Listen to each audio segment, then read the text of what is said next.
నమస్తే. నా పేరు Madhusudan Rao, agriculture consultant. Organic agriculture channel వీక్షిస్తున్న రైతు దేవుళ్ళకు నా నమస్సుమాంజలి.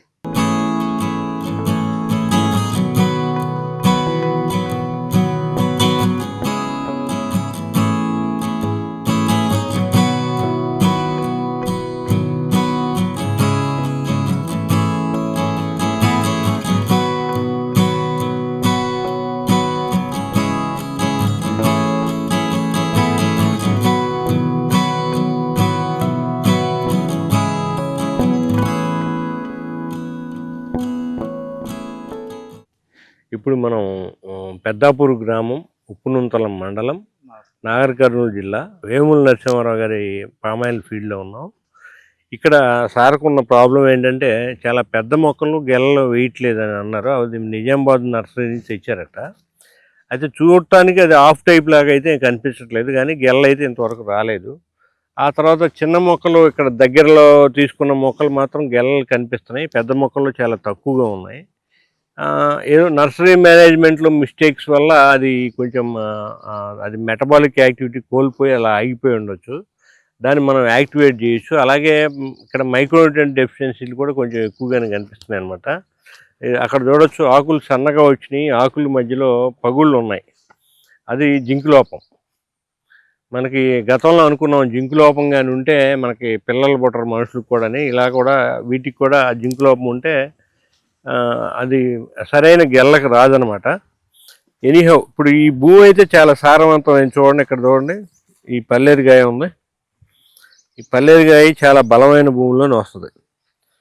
అలాగే ఇది చూడండి, ఇది పునర్నవ అంటారు దీన్ని, తెల్లగలిజారు. ఈ పునర్నవ అనేది కూడా చాలా బలమైన భూమిలోనే వస్తుంది. ఇవి రెండు మెడిసినల్గా చాలా మంచి మొక్కలు అనమాట. కాకపోతే ఈ గడ్డి మాత్రం ఉంచకండి, తీసేయండి సార్ మీరు. అది చాలా ప్రమాదం, మనకి ఉండకూడదు. అలాగే అక్కడ స్పష్టంగా మీకు జింక్ లోపం కనిపిస్తుంది. చూడండి, గెలలు ఉన్నప్పటికి కూడా ఆకులు రంగు మారటం, సన్నగా ఆకులు రావటం, తర్వాత ఆకులు వంగిపోవటం, అలాగా లోపాలు కనపడుతున్నాయి. నెక్స్ట్ బోరాన్ లోపం కనపడుతుంది. మొవ్వులు త్వరగా ఇచ్చుకోవట్లేదు. ఒకే దగ్గర 2-3 మొవ్వులు ఉన్నాయంటే అది బోరాన్ లోపం. అలాగే మిగతా పోషకాల లోపాలు కూడా మ్యాంగనీస్ లోపం కనపడుతుంది. అక్కడ ఆకులు చూడొచ్చు, డబుల్ కలర్లో కనిపిస్తుంది మ్యాంగనీస్ లోపం. అలాగే మనకి ఇక్కడ 5 రకాల సూక్ష్మ పోషకాలు వాడిన తర్వాత ఆటోమేటిక్గా అన్ని మొక్కలు గెల్లకు వస్తాయి. వాటి మెటబాలిక్ యాక్టివిటీ అనేది పెరిగిపోవటం వల్ల మనకి ఈల్డ్స్ వస్తాయి అన్నమాట. మన నరసింహారావు గారి టెన్షన్ బయటికి పోద్ది. చూడండి, ఇక్కడ హై జింక్ డెఫిషియన్సీ కనిపిస్తుంది. ఆకు కూడా వీక్ అయిపోయింది. చూడండి, వెనకాల నల్లబడిపోయింది, ఆకు వీక్ అయిపోయింది, రాలిపోతూ ఉంటుంది. మీరు ఏం చేయాలంటే ఈ అడుగాకులన్నీ తీసేయండి. మీరు ఉంచమని ఎవరని చెప్పారు నాకైతే తెలియదు, కానీ అలాగా అన్ని మొక్కలు 3 వరుసలు మినిమం తీసేయండి. తీసేస్తే ఆ మొక్క కూడా భారం తగ్గుతుంది అనమాట. తీసేసిన తర్వాత ఆటోమేటిక్ గెల్ల వస్తాయి. ఇక్కడ అబార్షన్ కనిపిస్తుంది. చూడండి, ఇక్కడ యూనిఫామ్ సైజు లేదు గెలల్లో, తర్వాత అబార్షన్ ఉంది, సొచ్చుగెల్లం ఉన్నాయి ఇందులో.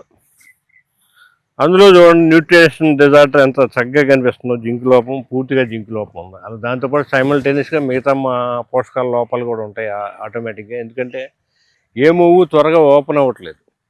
ఒక పామాయిల్లో ఉన్న క్యారెక్టర్ ఏంటంటే, ఒక మొవ్వు ఓపెన్ అయిన తర్వాత రెండో మొవ్వు ఓపెన్ రావాలి. అంటే ఒక మొవ్వు ఓపెన్ అయిన తర్వాత రెండో మొవ్వు స్ట్రైట్గా కనిపించాలి. అంటే ఎప్పుడు ఒకటే మొవ్వు మనకు సూదిలాగా కనిపిస్తూ ఉండాలి. అప్పుడు కరెక్ట్గా పామాయిల్ మెయింటెనెన్స్ ఉన్నట్టు అనమాట. దానిలో బ్యాలెన్సింగ్ అనేది జరుగుతున్నట్టు. ఇక్కడ చూడండి, high manganese deficiency and iron deficiency కనిపిస్తుంది. చూడండి, high manganese deficiency and iron deficiency ఇందులో కనిపిస్తుంది. ఇలాగా ఈ సూక్ష్మ పోషకాలు ఏంటంటే, మనం కూరల్లో ఉప్పు, కారం, మసాలా అంటే ఈ లోపించినందువల్ల మెయిన్ పోషకాలు మనం ఎన్ని ఇచ్చాం కానీ మొక్క గ్రహించలేదు. దానివల్ల ఈ విధంగా రిజల్ట్స్ వస్తాయన్నమాట. పడిపోతూ ఉంటాయి, మనకి ఈల్డ్స్ పడిపోతూ ఉంటాయి. ఇప్పటివరకు నరసింహారావు గారు పెద్దగా ఇందులో తీసుకున్న ఆదాయం అయితే ఏం కనిపించలేదు నాకు తెలిసి. అది చాలా తక్కువ కదండి. అది గతంలో రూగోస్ వైట్ ఫ్లై వచ్చినందువల్ల జరిగింది. అది ఇప్పుడు కనపడదు అది మీకు ఈ సమ్మర్లో. మళ్ళీ శీతాకాలంలో వస్తుందన్నమాట. ఎనీహౌ ఇక్కడ మనం చేయాల్సిన ఈ ఆపరేషన్స్ ఏంటంటే, ముందు ఆ మైక్రోన్యూట్రియంట్ డిజార్డర్ని సరి చేసుకోవాలి. అక్కడ చూడండి, దాదాపు అడుగునున్న ఆకులు అన్ని వరుసల్లోనూ మైక్రోన్యూట్రియంట్ డిజార్డర్ కనపడుతుంది కదా. అది జింక్ లోపం. జింక్ అనేది చాలా మెయిన్ అనమాట. ప్రతి వీడియోలో నేను చెప్తున్నాను. జింక్ వల్ల నైట్రోజన్ మెటబాలిజం ఆగిపోతుంది. అంటే మీరు ఇచ్చే నత్రజని మొక్క గ్రహించలేదు. రెండోది water regulation in the plant body. మీరేమనుకుంటారు, మేము కింద నుంచి వాటర్ చాలా ఇస్తున్నాం అనుకుంటారు, కానీ అది చిటారు కొమ్మకి వెళ్ళదు. ఎందుకంటే జింక్ మాత్రం క్యారీ చేయాలి. నాలుగోది రీప్రొడక్షన్లో కూడా మెయిన్ రోల్ జింక్ ఉంటుంది అనమాట. అదే ఇంకా ఇదే ఈ జింక్ లోపం వల్ల జరిగే అనర్థాలు అన్నమాట. ఇప్పుడు నైట్రోజన్ మెటబాలిజం, మనం ఇచ్చే నత్రజని మొక్క గ్రహించలేదు. తర్వాత water regulation in the plant body, మన కింద నుంచి ఇచ్చిన నీరు చిటారు కొమ్మకి వెళ్ళాలంటే జింక్ క్యారీ చేయాలి. నాలుగోది రీప్రొడక్షన్ ఉండదు. మనుషుల్లో కూడా జింక్ లోపం వస్తే రీప్రొడక్షన్ అనేది జరగదు. అలాగనమాట. ఇన్ని రకాల అనర్థాలు జింక్ వల్ల జరుగుతాయి. కాబట్టి మేజర్ జింక్ అనేది చాలా ఎసెన్షియల్. కానీ ఈ కంపెనీస్ కానీ డిపార్ట్మెంట్ కానీ వాళ్ళు కనిపెట్టలేకపోయారు, వాళ్ళు చెప్పట్లేదు రైతులకి. ఇక్కడ బోరాన్ లోపం కనపడుతుంది చూడండి, ఫిష్ బోన్ లీఫ్. అది బోరాన్ డెఫిషియన్సీ వల్ల ఆకు సరిగ్గా ఇచ్చుకోదు అనమాట. ఈ ఆకు బోరాన్ ఎక్కువ వేస్తే టాక్సిక్ అవుతుందండి. అంటే మొక్క జబ్బు పడిపోద్ది. టైఫాయిడ్ ఫీవర్ వస్తే ఎలా అవుతుంది? ఎక్కువ వేస్తే ఇబ్బంది పడతాయి మొక్కలు. మెగ్నీషియం ఎక్కువ వేస్తే ఏమవుతుంది? బోరాన్ ఎక్కువ వేస్తే టాక్సిక్. మెగ్నీషియం వల్ల పెద్ద ప్రాబ్లం. బోరాన్ హైలీ టాక్సిక్, అలాగే కాపర్ హైలీ టాక్సిక్. అవి రెండు కూడా మనం తగ్గించేసుకోవడం. అలాగే ఇక్కడ చూడండి, మళ్ళీ మ్యాంగనీస్ ఐరన్ డెఫిషియన్సీ కనిపిస్తుంది. సైరన్ సేమ్ సైమల్టేనియస్ గా బోరాన్ చెప్పడం లేదు, మనం వేయడం లేదు. చెప్పడం వాళ్ళకి తెలియదు కదా. కాకపోతే ఫెర్టిలిటీ పాయింట్ ఆఫ్ వ్యూలో ఈ భూమి అనేది చాలా మంచిది అనమాట. సాయిల్ కూడా రెడ్ సాయిల్ ఇసుకతో మిక్స్ అయ్యి ఉంది. ఇది పామాయిల్కి మంచి అనుకూలమైన భూమి. ఆల్మోస్ట్ అన్ని పంటలు బాగా పండుతాయి, ఎస్పెషల్లీ పామాయిల్కి చాలా అనుకూలమైన భూమి అనమాట. ఇక్కడే దిగుబడులు తీయలేకపోవడం అనేది కొంచెం అదే టెక్నాలజీ అందుబాటులో లేక జరిగింది మన నరసింహారావు గారికి. ఇక్కడి నుంచి మనం టేకప్ చేసి దీన్ని మంచి ఇది చేసి గెలలు రాని వాటికి గెలలు రప్పిద్దాం, మిగతా వాటికి కూడా మంచిగా ఎక్కువ దిగుబడి పెరిగే విధంగా చూద్దాం. ఆ డెఫిషియన్సీలు సరి చేసిన తర్వాత మనం రెగ్యులర్ షెడ్యూల్ వేసిన తర్వాత నెక్స్ట్ అగైన్ 3 months తర్వాత మనం ఇక్కడ మళ్ళీ షూట్ చేద్దాం రెక్టిఫై అయ్యాక. ఇప్పుడు మన నరసింహారావు గారు చెప్తారు. ఇప్పుడు మనం కలిసిన తర్వాత మీరు ఏం అబ్జర్వ్ చేశారు? అవి నిజం అనుకుంటున్నారా, కాదనుకుంటున్నారా? ఇప్పుడు మాకు సార్ వచ్చినంత ముందు ఏంటంటే మాకు ఖాతా సరిగా రావడం లేదు. కొన్ని చెట్లు పెద్ద పెద్ద చెట్లకు ఖాతా రాలేదు, మగ పూలు మాత్రమే వచ్చినాయి. ఒక వరుసలో 4 చెట్లు ఉంటే ఒక చెట్టుకు మాత్రమే కాయలు వస్తున్నాయి, 3 చెట్లకు వస్తలేవు. ఒకవేళ వాటర్ ప్రాబ్లం ఉంటే ఆ 4 డ్రిప్కు ఒకదానికి లైన్కు ఒకటే ఉండే, అట్లా కాదని మేము సార్ని పిలిచినాము. ఇప్పుడు ఇంతకుముందు ఏంటంటే మేము ఏమైనా కానీ ఫాస్ఫేట్, తర్వాత యూరియా, తర్వాత ఇవే వేస్తున్నాము. ఇప్పుడు బోరాను మెగ్నీషియం అని చెప్పిండ్రు, కానీ ఇట్లా జింకు, ఐరన్ ఇటువంటి పోషకాలు కూడా ఇవ్వాలనే సిస్టమ్ మాకు పామాయిల్ కంపెనీ వాళ్ళు కానీ హార్టికల్చర్ వాళ్ళు ఇప్పటివరకు చెప్పలేదు. సారే ఇప్పుడు మా దృష్టికి తెచ్చిన లోపాలు ఉన్నాయని. దాంతో గొల్లలు సమృద్ధిగా ఎదగడం లేదు, అట్లనే ఎండిపోతున్నాయి. ఈ కొన్ని చెట్లకు కూడా మగ పూలు మాత్రమే వచ్చినాయి. అవి సార్ ఏమన్నా అంటే నర్సరీ తోటి కొద్దిగా ప్రాబ్లం ఉండొచ్చు, సరిగా న్యూట్రిషన్స్ ఇస్తే మంచిగా అవుతాయి అని చెప్పిండు. ఇప్పటి నుంచి సారు గైడ్లైన్స్ ప్రార్థించి దాన్ని సరిగా వేసుకుంటాం. ఇప్పుడు మీరు అనుకున్నట్టు అవి ఆఫ్ టైప్స్ అయ్యి కాయటపోవటం జరగట్లేదు. నర్సరీ మేనేజ్మెంట్ మగపూలు వచ్చిన ప్రతి చెట్టు ఆఫ్ టైప్ కాదండి. దానికి న్యూట్రిషనల్ ఇన్బ్యాలెన్స్ ఏదో జరగవచ్చు, లేదా మీకు నర్సరీ మేనేజ్మెంట్లోనే ఈ బోన్సాయ్ క్యారెక్టర్కి ఇదవుతాయి. ఎందుకంటే నర్సరీలో ఎక్కువ రోజులు మొక్క ఎప్పుడైతే ఉందో అది ఏంటంటే క్రమేపీ దాన్ని తగ్గించుకుంటుంది పెరుగుదలని. దాన్నే బోన్సాయ్ సిస్టమ్ అంటారు. ఆ బోన్సాయ్ సిస్టమ్ డెవలప్ అవుతున్న తర్వాత వల్ల మళ్ళీ ఇక్కడికి వచ్చిన తర్వాత సరిగ్గా పెర్ఫామ్ చేయలేదు. దాన్ని మనం బ్రేక్ చేసి ఆ మెటబాలిజాన్ని యాక్టివేట్ చేద్దాం, తీసుకొద్దాం. ఇక్కడ చూడండి, ఆ గెల్ల కూడా యూనిఫామ్ సైజ్ అయితే లేదు ఫ్రూట్స్. ఈ మొక్కకేమో చాలా చక్కగా ఉంది, యూనిఫామ్గా ఉన్నాయి గెలలు చూడండి. ఈ మొక్కకి యూనిఫామ్గా లేదు. ఒకే పొలంలో పక్క మొక్కలు రెండు చూడండి తేడాలు కనిపిస్తున్నాయి. ఏ మొక్కకైనా కానీ ఈ సృష్టిలో 12 రకాల పోషకాలు అవసరం. అది ఆర్గానిక్ కానీ కెమికల్ కానీ ఉంది.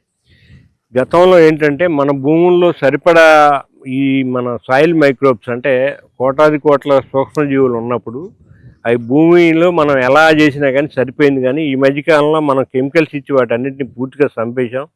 తర్వాత ఈ ఎన్విరాన్మెంట్ పొల్యూషన్ వల్ల కూడా అవి కొన్ని చచ్చిపోతున్నాయి. అలాగే వర్షాలు యాసిడ్ రైన్స్ పట్టడం వల్ల కూడా కొన్ని చచ్చిపోతున్నాయి.